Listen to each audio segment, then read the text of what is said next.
Bom, pessoal, essa é a apresentação de uma plataforma digital que a gente vem trabalhando aqui no Porto Digital. Eu não me apresentei, eu sou professor da UFPE há 28 anos. Sou professor titular aqui do Departamento de Design e trabalho com educação à distância já há muitos anos. Em 97, eu dei a minha primeira aula online na UFPE, que Nossa, era, que era mais ou menos uma loucura, porque na verdade não existia esse conceito, né?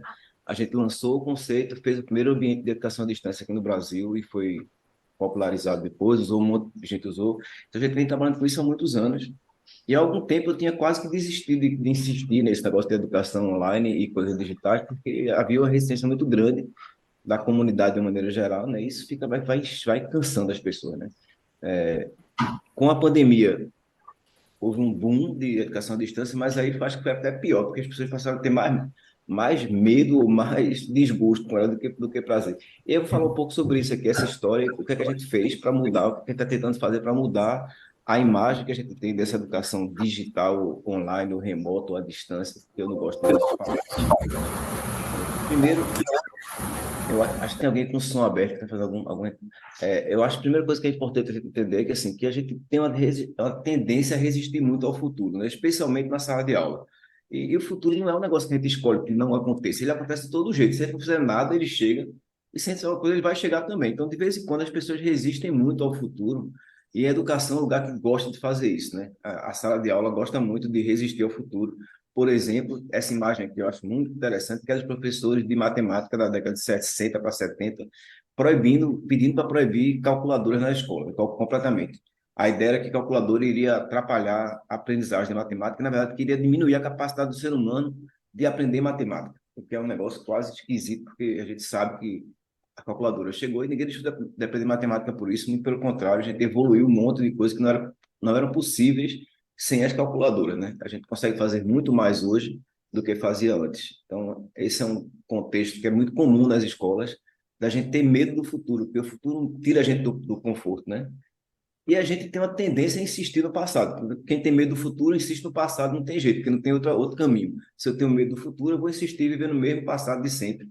E a escola escolheu um passado muito ruim para ela. Ela tinha outro, eu acho que ela tinha outros passados melhores do que o passado medieval que a escola escolheu, né? A gente escolheu dar aula como se estivesse na Idade Média, ensinando o mesmo livro, texto, para todo mundo para aprender a mesma coisa embaixo. Então, o que a escola faz, basicamente, é escolher como modelo de aula o livro-texto, o monge falando para as pessoas, ensinando o livro-texto dele lá com os dogmas sagrados dele, e todo mundo embaixo lendo o mesmo livro e, de preferência, depois fazendo uma prova para garantir que aprendeu tudo que estava no livro e que não tem nenhuma dúvida e não tem nenhuma divergência em relação ao livro. Então, a gente ensina nas escolas como se estivesse ensinando no monastério, que se ensina no monastério dogmas sagrados, né? Na escola se ensina conhecimento científico, que pode e deveria ser refutado de vez em quando ou sempre. Então, a gente usa um método que tinha um fim diferente do que a gente tem de fato, que é o fim era ensinar dogma sagrado, a gente usa o mesmo princípio para ensinar método científico, para ensinar mais ciência. E quando a gente faz isso, a gente de vez em quando acha que chegou no futuro, como foi na pandemia, parece que já estamos pelo menos no presente, não é mais o século XIII, chegamos no século XXI, usando a educação à distância, mas a gente não muda nada. A gente vai lá e faz isso aqui, ó, coloca um monge na frente de um monte de vídeo e diz, senhor monge, grave sua aula, igualzinho que você dava antes, mas agora grave em vídeo e mande para os alunos assistirem do outro lado.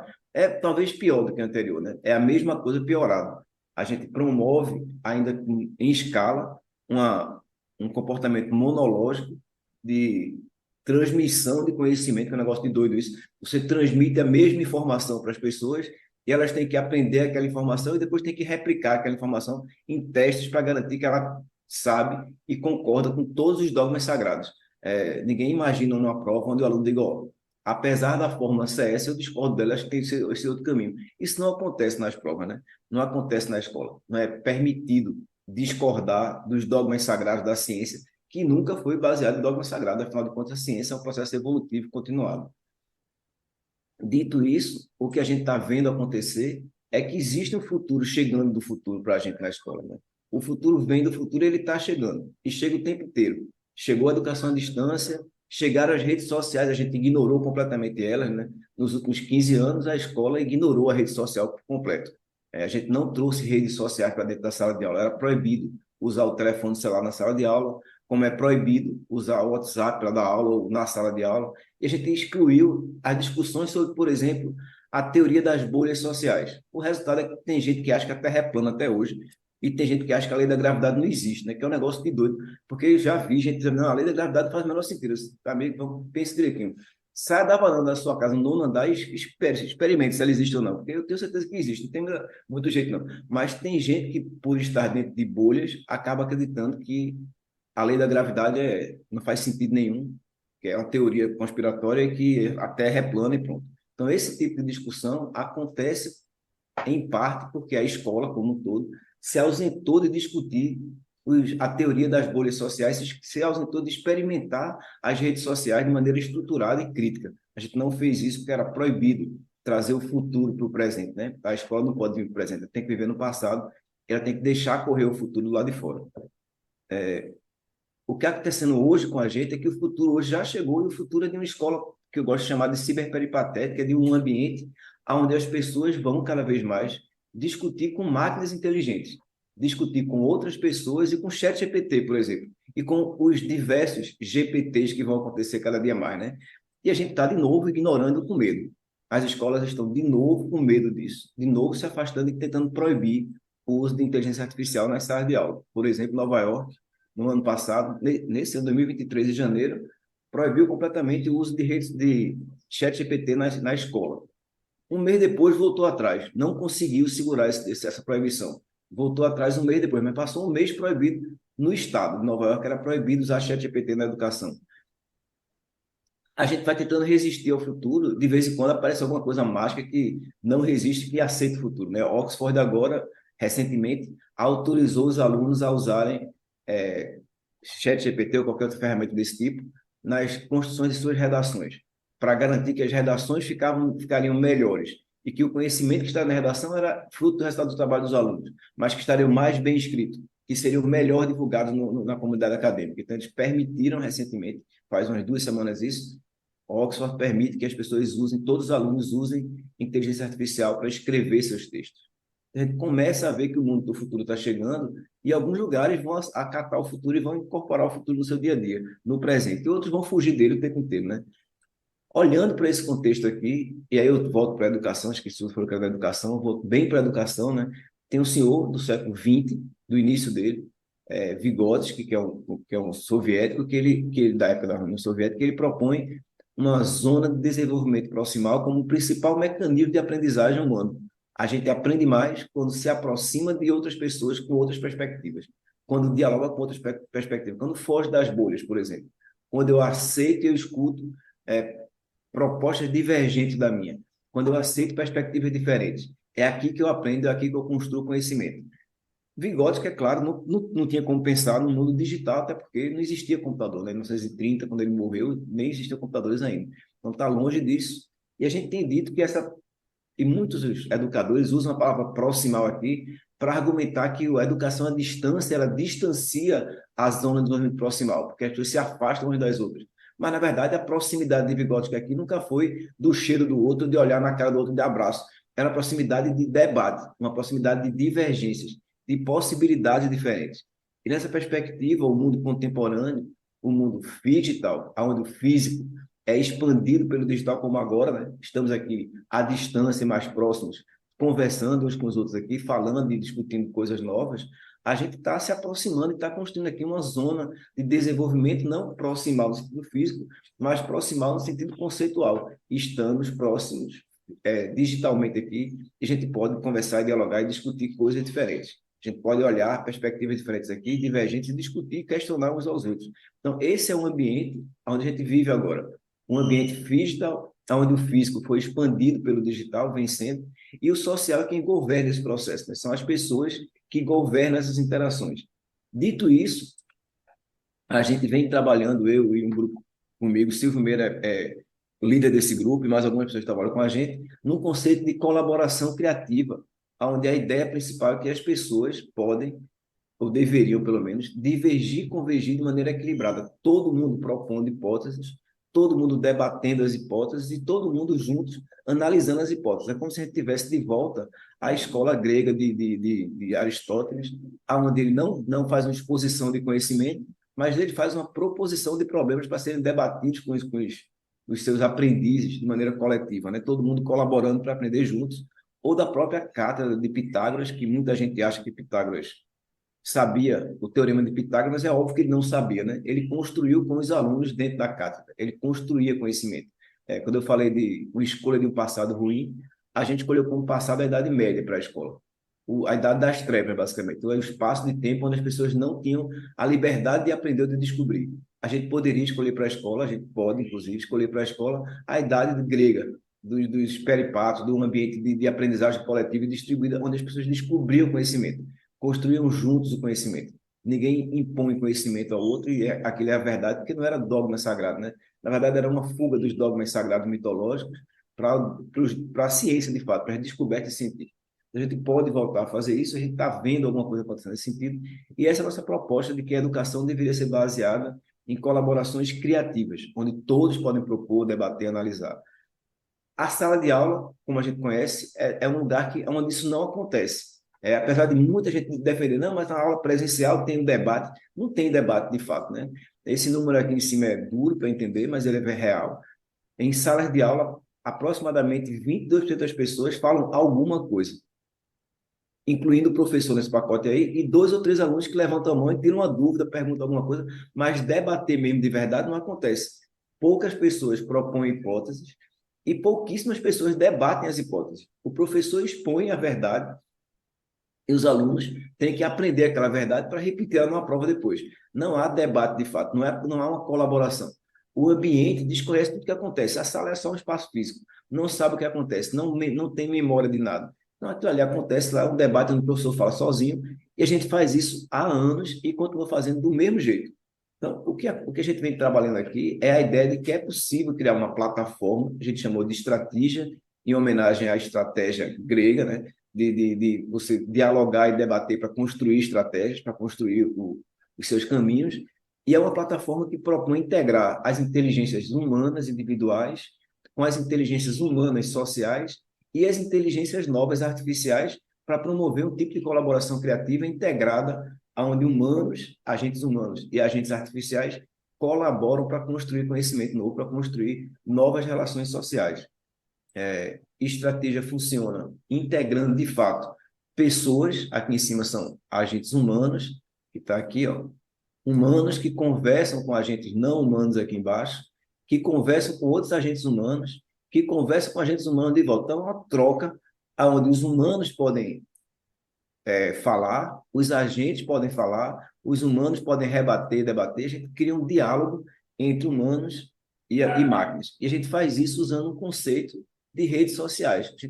A plataforma se parece com a rede social.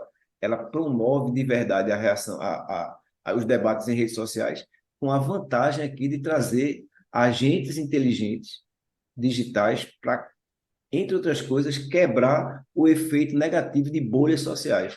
Se o debate estiver todo integrado no mesmo tema, os agentes vão dizer, ó, com a mesma visão, eles vão propor visões diferentes, para promover divergências, para garantir que as pessoas não pensem sempre as mesmas coisas.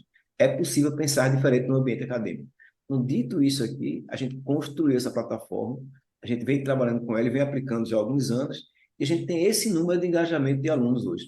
Aproximadamente 76% dos alunos, dentro das salas de aula físicas, aqui nesse caso, eles estão numa sala física, usando a plataforma para debater, eles se engajam e participam do debate de maneira estruturada. A gente tem um número grande de alunos propondo hipóteses e debatendo as hipóteses, escrevendo, como eles fazem no dia a dia deles, no WhatsApp, que eles estão acostumados a escrever.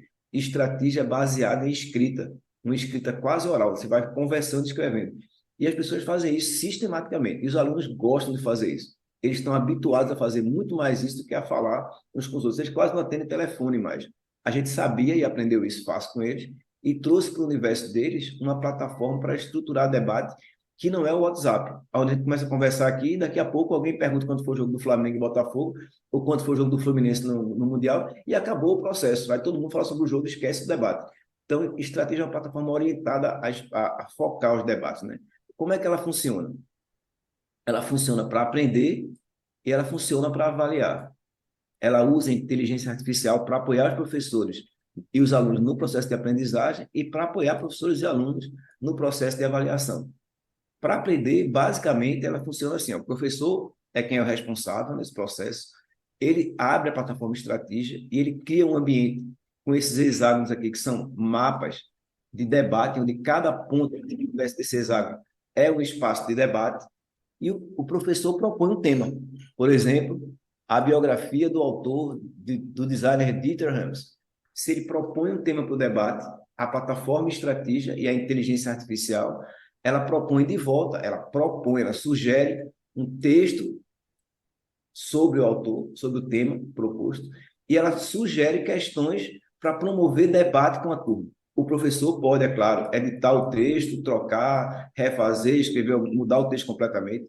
E ele pode também propor novas questões ou trocar as questões, editar um pedaço dela aqui, sugerir uma nova que não estava previsto. Então, assim, essa aqui é uma proposição. A inteligência artificial sugere ao professor um material para começar uma aula. Só vai dar uma aula sobre o Dieter Rams, está aqui, ó. Isso aqui é a biografia dele. Isso aqui são algumas questões que eu acho que seriam interessantes para os alunos promoverem debate sobre o autor. Os alunos deveriam ler o texto e debater em torno dessas questões. O professor pode modificar e, quando ele fica satisfeito com o que ele fez, com a colaboração dele, professor humano, com o assistente inteligente, eles, ó, estou satisfeito, e ele publica esse ponto aqui para os alunos. Ele vai apertar aqui, ó, manda aqui para os alunos debater. E o debate aparece para todo mundo, e os alunos podem entrar, ler o texto e podem responder as questões, assim como os agentes inteligentes da plataforma também vão fazer isso. Também vão ler o texto e também vão responder as questões junto com os alunos. E todos podem responder, todos podem comentar, todos podem curtir, como se estivessem em uma rede social, usando inteligência social para construir debates estruturados sobre os temas da disciplina. A gente aprendeu no processo também que, em alguns casos, é interessante permitir ao professor ativar um modo anônimo do debate. A gente percebeu que debates com o modo explícito, com saber com quem está debatendo, tem muito viés. A fala do professor ela é quase sempre motivo de concordância. Ninguém discorda, ninguém diverge do professor. É difícil. Quando você coloca o modo anônimo, os alunos não sabem se a fala é do professor, é de um agente inteligente ou é de outro aluno. E nessa perspectiva, eles começam a conversar aqui e a divergir e eles interagem mais. É assim que a gente usa inteligência social para ampliar os debates, para ampliar o engajamento. A gente também aprendeu que era possível usar agentes inteligentes no debate. Então, qualquer professor ou aluno pode pedir ajuda a um agente inteligente, ele escolhe, alguns agentes inteligentes no ambiente da estratégia, ele escolhe aquele que ele quer, que tenha perfil adequado para ele, que tenha o conhecimento adequado, e esse agente ajuda ele a responder. As respostas dos alunos e dos professores são enriquecidas por informações vindas dos agentes inteligentes. E ele devolve isso para o ambiente de debate. Então, todo mundo debate juntos, e esse ambiente vai enriquecendo e vai ficando grande, com muita informação.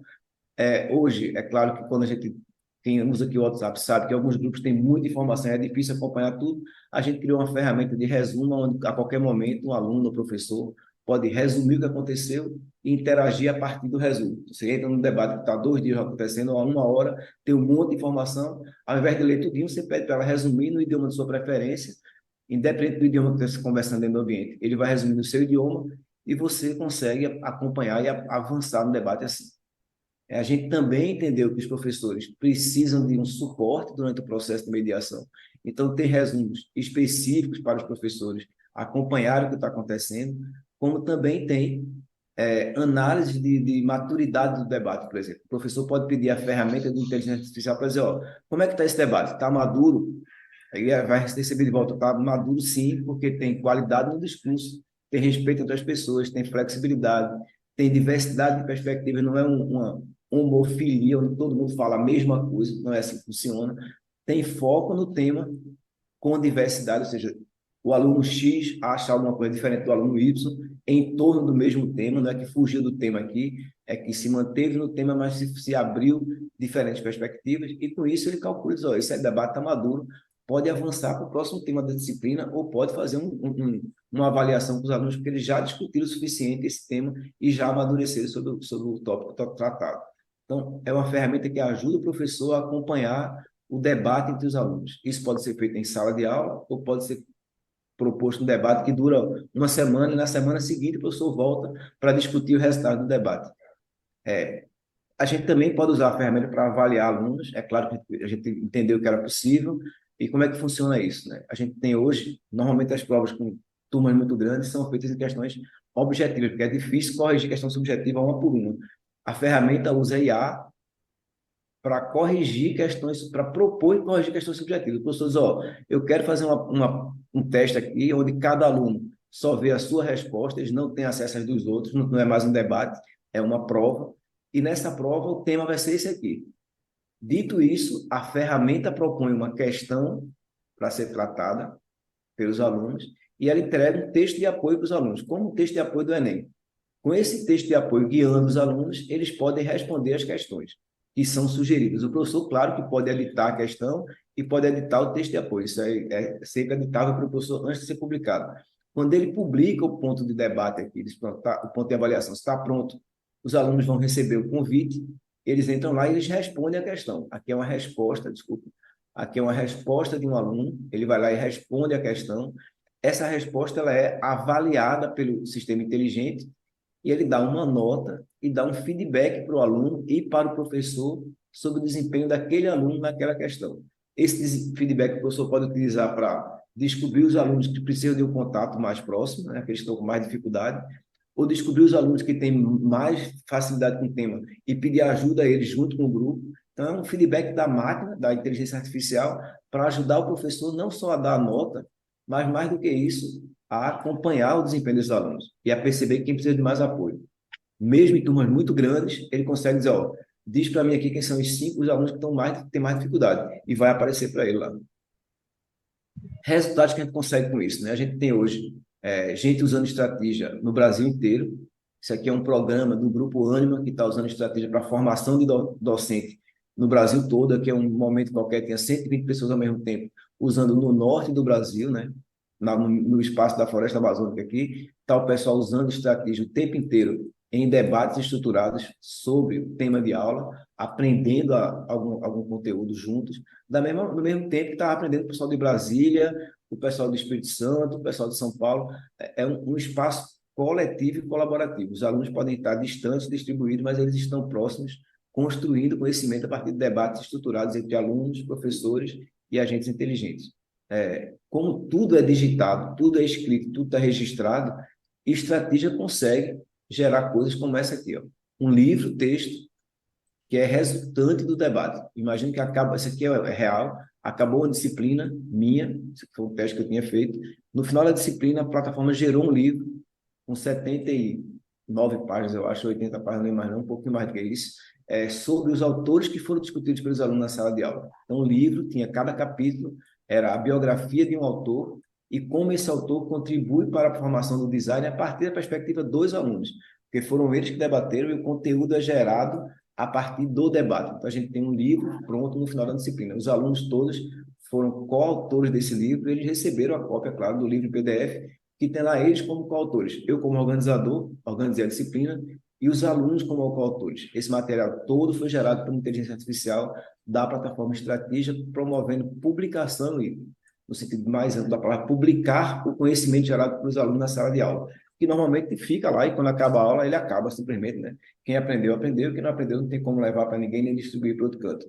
Então, aqui a ideia inicial é que a gente parte do princípio de que qualquer disciplina, qualquer unidade curricular na academia, ela trata de ciência, ciência pode ser revista, refutada. Recentemente, por acaso, uma menina de 11 anos no Brasil propôs uma nova fórmula para calcular a raiz quadrada.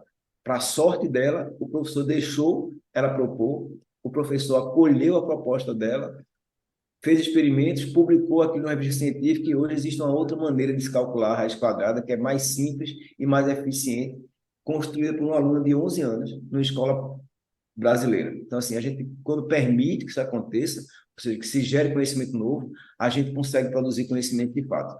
Então, essa é a ideia da plataforma, um ambiente que ajuda professores e alunos a aprender juntos e a construir conhecimento e gerar publicações para divulgar o conhecimento do grupo, o conhecimento construído naquele contexto. a zona de desenvolvimento aqui, ela acontece, ela é representada e ela é transformada em conhecimento final. O conhecimento que emergiu dessa zona de desenvolvimento profissional aqui, do contato entre aqueles alunos e aqueles professores e aqueles agentes inteligentes. Então, cada disciplina, cada turma é um novo livro, cada turma é um novo conjunto de conhecimento que faz isso evoluir e proliferar conhecimento novo o tempo inteiro. Bom, um convite para bem-vindos ao presente. Eu não gosto de dizer bem-vindos ao futuro, porque não tem chance, né? A gente está vindo para o presente. O que a gente está fazendo estratégia é convidando professores a virem para o presente. A gente tem hoje alguns milhares de alunos e professores usando, especialmente o pessoal do Grupo Ânima, que está usando fortemente em educação, mas tem muito uso em ambiente corporativo para outros fins e ambientes de seleção e recrutamento de pessoal, também de formação de pessoas para a empresa, para o mercado. A gente tem usos grandes em companhias como a Azul, Linhas Aéreas, a Natura, a Mondelez, que são empresas grandes, multinacionais, que usam estratégias no seu dia a dia. E dentro da educação tem vários grupos usando, um deles que tem algumas dezenas de universidades, que é o único que tem experimentado tanto para a formação docente quanto para a formação direta dos estudantes. Como eu disse, eu falo muito sem perguntar nada. Já acabou meia hora falando sozinho, ninguém perguntou nada. Se quiserem agora, fiquem à vontade para perguntar, por favor.